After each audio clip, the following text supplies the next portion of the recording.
Recouvrir les murs des plus beaux hôtels et maisons avec des décors pleins de poésie, c'est à regarder maintenant.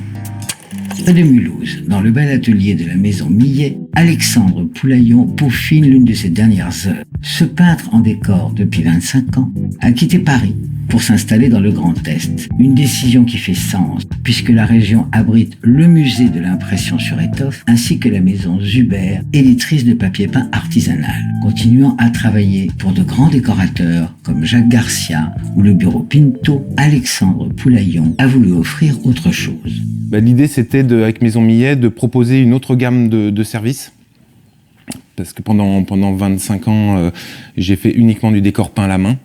Et la demande dans certains projets professionnels, hôtellerie, dans les boutiques, demandait des choses qui puissent se répéter. Donc l'idée, c'était de développer une offre digitale. Et donc j'ai choisi de donner une marque à ce service-là. Et donc on a créé Maison Millet pour cela.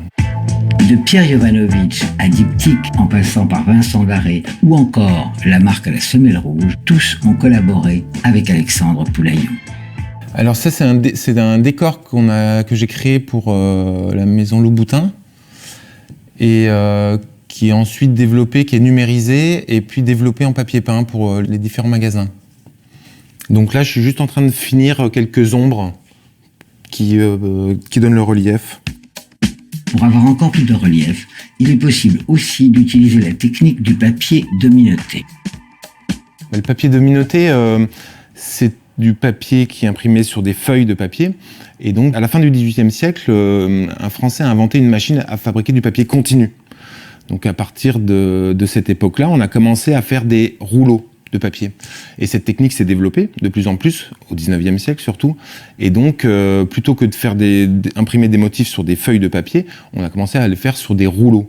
Et puis j'ai découvert le papier dominoté en 2010, complètement par hasard, quand j'étais chez un bouquiniste, et puis j'ai découvert un livre sur le papier peint ancien, et j'ai découvert cette technique qui avait complètement disparu depuis le début du XIXe siècle. Et donc c'était un produit évidemment très qualitatif, qui correspondait un petit peu aussi à ce que je faisais dans le décor. Et donc je me suis dit, tiens, ça c'est intéressant, il faudrait peut-être reprendre un petit peu cette technique et puis et la proposer. Après la théorie, place à la pratique. On commence par choisir le motif à reproduire, c'est celui-ci qui date du XVIIIe siècle, puis on prépare la presse avec un papier bien spécifique.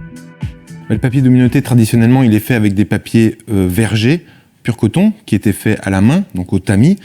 Ces papiers étaient fabriqués dans des moulins au XVIIIe siècle, qui étaient battus, donc c'était du chiffon recyclé, donc qui découpait en petites lanières, qui les laissait pourrir, et avec ça, donc ils battaient ensuite cette matière-là pour faire une fibre et une pâte à papier. Je vais la presser pour qu'on puisse avoir ensuite le motif, donc les contours du motif. Le papier dominoté, il y a une impression à la planche. Et ensuite, les autres couleurs, s'il y en a, sont imprimées au pochoir, à la main. Un travail très artisanal qui plaît de plus en plus à l'étranger. La cible de mon activité a beaucoup changé en 20 ans. On travaillait beaucoup localement quand j'étais en région parisienne sur des chantiers privés, des petits chantiers privés.